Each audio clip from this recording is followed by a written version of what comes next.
So every week we share with you something that's new to be able to build out your real estate investing business, whether that's a tip about asking the person that you're talking to over the phone about any animals that they may have in their house, right? Or whether it's something this to help you get a property under contract. And today we're going to go through some of the different lessons that we've learned over these last 20 years of being a real estate investor.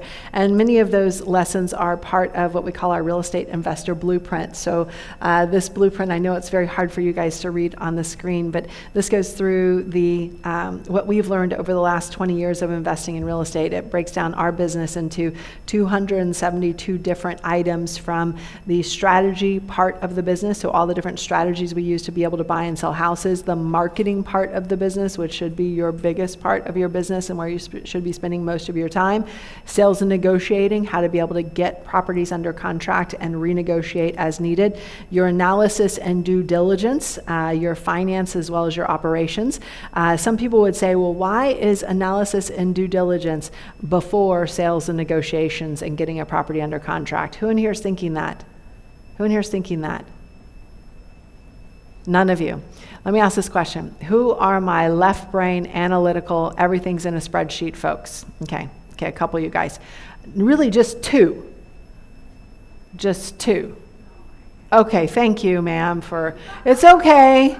My name is Shanoa. I am also a left brainer. Hello, Shanoa. Welcome to the meeting. Okay, good. So for a lot of my left brainers, they want to ready, aim some more, just aim it up just a little bit better. And then, okay, I think we've talked to 4 realtors and we brought over 4 contractors, and I think I'm finally ready to go and put this thing under contract and be with integrity, okay? Who are my right brainers in the room?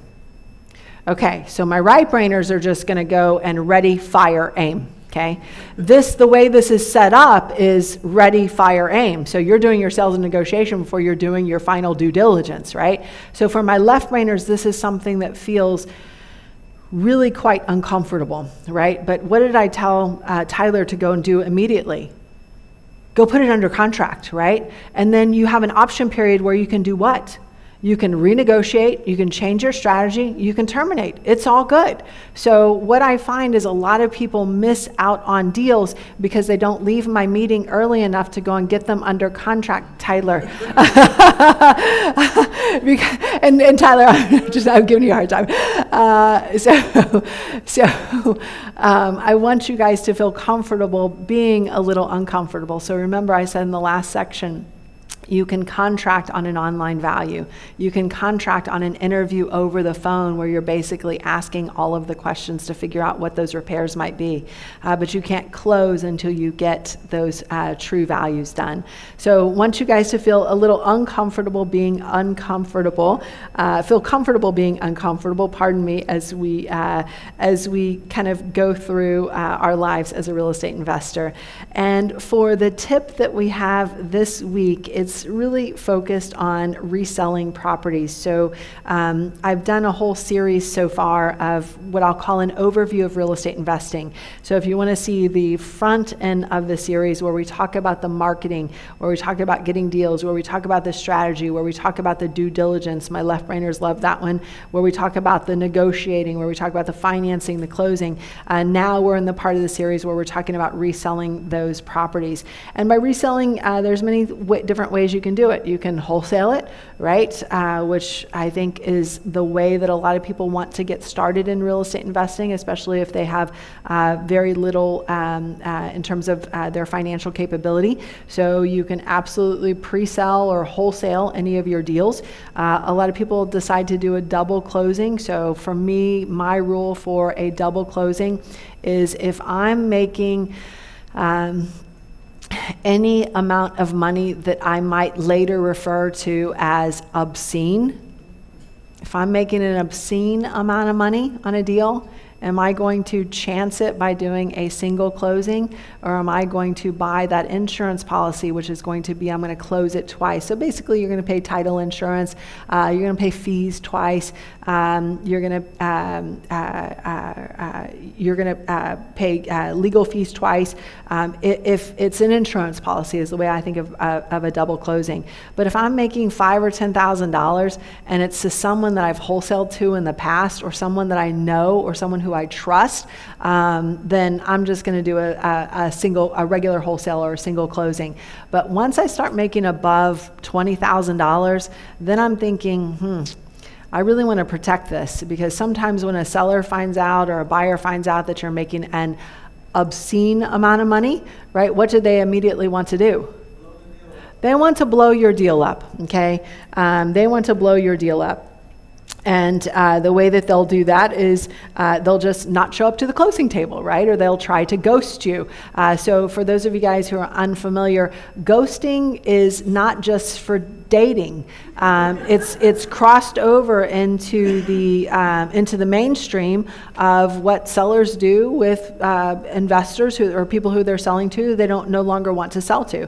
So if I'm above 20, I'm probably going to do a double closing unless I really know the person really well. I will tell you, I was at a meeting here, I won't forget it. It was about 10 years ago. And we were talking about wholesale fees, and I mentioned like a $20,000 wholesale fee. And the other investor who was a buyer said, no, that's, you never pay someone $20,000 for a wholesale fee. Wholesale fees should only be like $1,000 to $5,000 maximum. I will never pay anything more than $5,000. And I'm thinking, did San Antonio just become part of North Korea? Because I thought we could set our own fee. I thought we were a full-on capitalist country and we could set our own fees no matter how, So if you're wholesaling to me, I don't care what you make. In fact, I want you to make as much money as possible as long as it fits my numbers, right? So I believe in capitalism, right? But if I knew that my only buyer that I was wholesaling to was the buyer who thought we were in part of North Korea and said the maximum I will pay for a wholesale fee is $5,000, what am I going to do? I'm going to double close it so he can't see what I'm buying it for, so he can't see how much I'm making. But if I'm closing with somebody like me, and it's a $70,000 wholesale fee, and I know that they don't care, and I know, because why wouldn't I care how much you guys make if you're wholesaling a deal to me? Why wouldn't I care? You made the money. Well, because if you made a lot of money selling me a property, who are you going to bring your next property to? That'd probably be me, right? So it's not just being short-term greedy, it's also about being long-term greedy. Am I missing something? Oh yeah, it's in my briefcase tucked in on the left-hand side. Yeah. So you can do also a traditional closing where you're buying it yourself, buying with your own money or other people's money. Some great sources of other people's money include your own checking, savings, also the seller's existing mortgage, and this is that concept of buying it subject to. It could be, anybody in here have a 401k? 401k? Anybody? Okay, a couple of you guys. Do you know that once you get some separation of service from your existing employer, that you can move that over into a self-directed IRA company? I happen to love Quest Trust. I've had my money with them for 15 years. And you can use that money in your old 401k, turn self-directed IRA to be able to buy property, right? And then of course there's private money lenders, hard money lenders, traditional banks, although for the most part, traditional banks are not an investor's friend simply because, number one, we just have to close it too fast, right? So you got a property that you got to close in literally 3.5 days, okay? So is a Wells Fargo even gonna open your file in that time period? And the probably answer is no. A hard money lender, they really want 2 weeks themselves. Sometimes they can't even get it funded fast enough. But the difference between a bank and a hard money lender, or a traditional bank, is a hard money lender will loan on your uninhabitable house.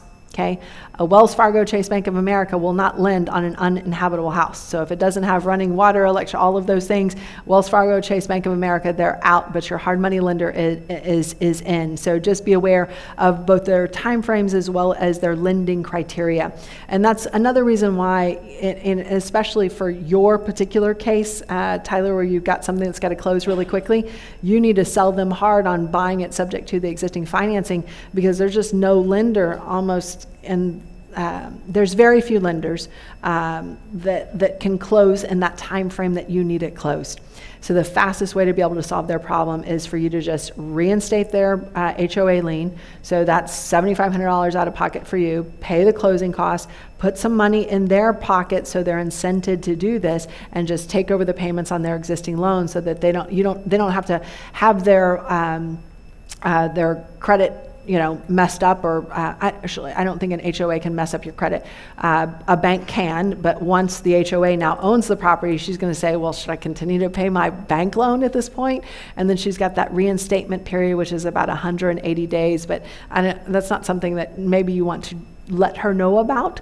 If you want to keep the deal, and this is where I sound like, yes, I'm going to take a shower after our meeting tonight. I know I sound like a jerk, but I mean, this is it's just, we want to help, and we are helping, and it's clearly not something that she can afford. So the best thing that I've seen sellers do is when they realize, like, this is not something I'm going to be able to sustain going forward, then the best thing to do is get out now and to get into something that's significantly more affordable, so that you don't get in a position where you're losing everything, which is where she's at right now. All right, so reselling.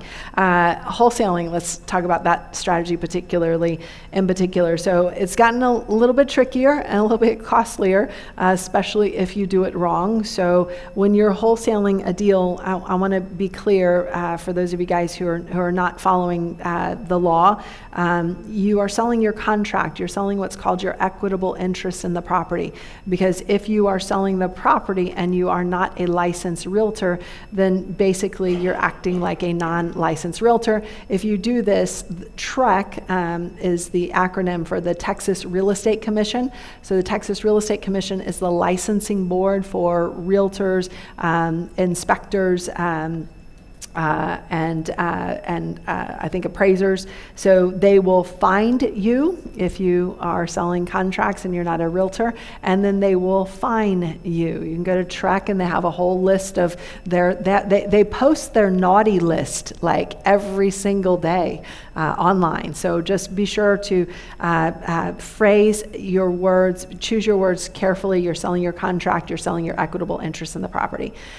Now, many sellers or many investors don't want the seller to know that they're assigning it, and they don't necessarily want the buyer to know how much money they're making. So one way to be able to get around that is to do a double closing, where essentially you'll buy it in the morning and you'll sell it in the evening. Now, can those things be reversed? Technically, the answer is yes, they can, but that's just kind of mentally how I want you guys to think of it. If you are not bringing money to the closing table, then you will ask your end buyer to bring what's called pass-through funding. So there's two transactions that happen in a double closing. It's A to B and then B to C. So A is the original seller, B, that's you, the person in the middle, the investor. So the seller is selling it to you, A to B, and then you're later selling it B to C, where C is your end buyer, the person that you're wholesaling it to. You'll ask your title company to use the B to C transaction to fund the A to B transaction. That way you're not bringing $130,000 to the closing table, and then you get your 130 back, and then your end buyer is bringing 130 to the closing table, plus maybe they're a $10,000 fee for you, and then they're kind of moving, just kind of moving the chess pieces, and then you got to get that money refunded back.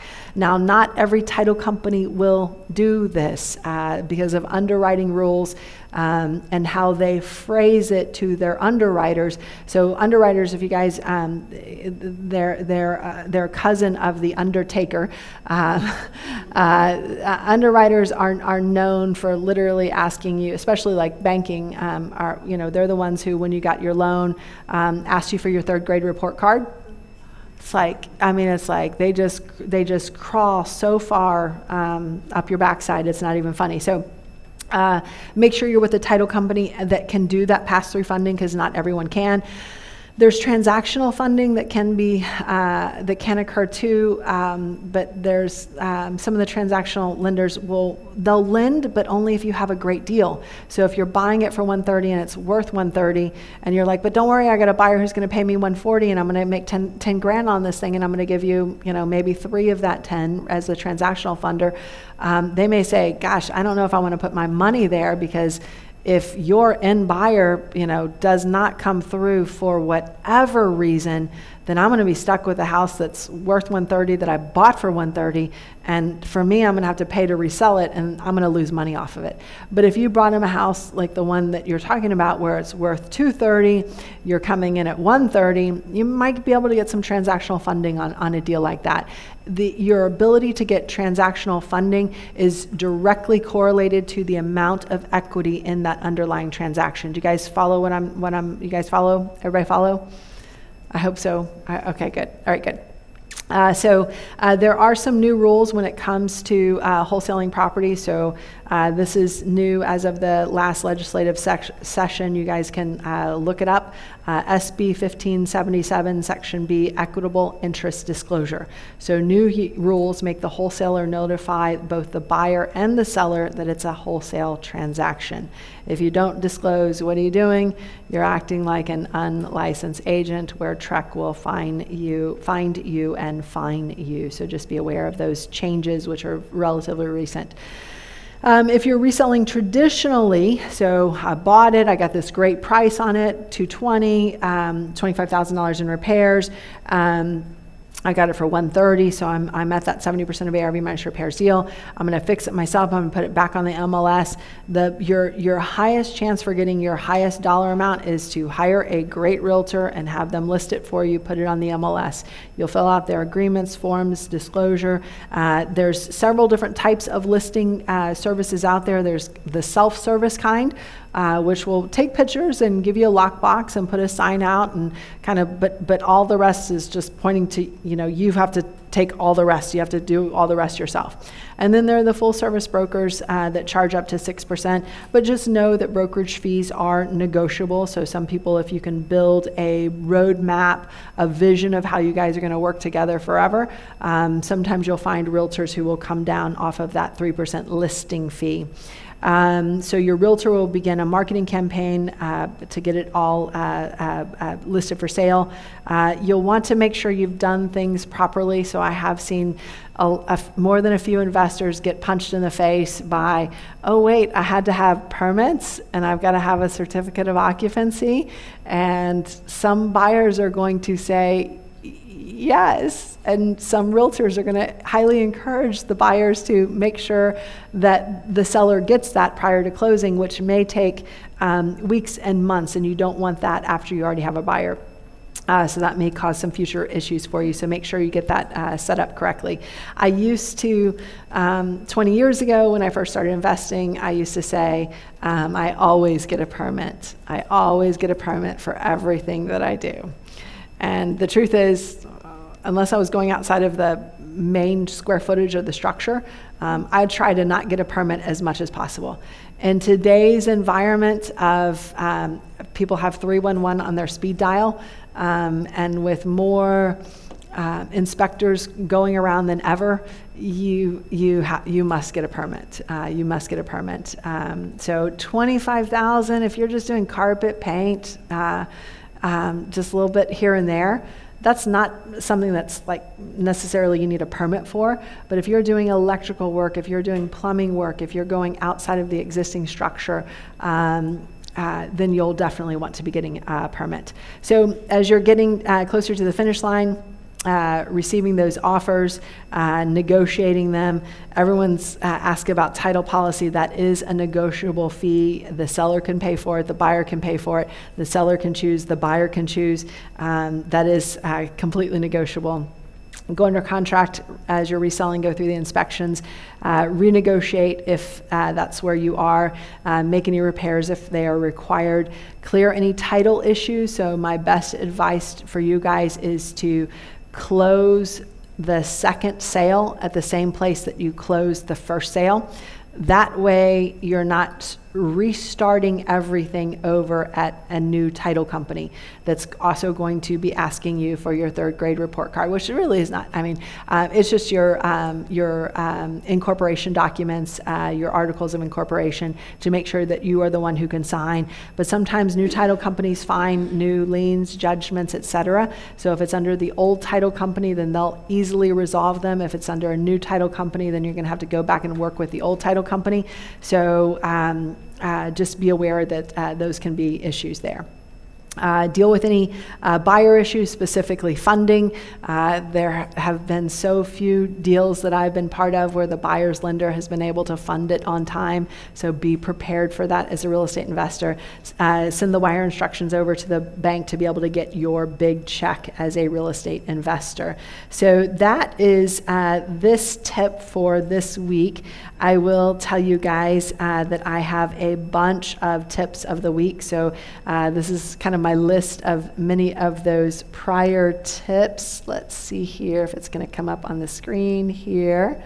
Alrighty, let's see. There we go. So if you'd like to check out some of my prior tips and tricks, I've got about 100 of them for all things real estate in Texas. So when we talk about Texas REIAs, the reason why we are branded that is because we live here, we work here, we invest here.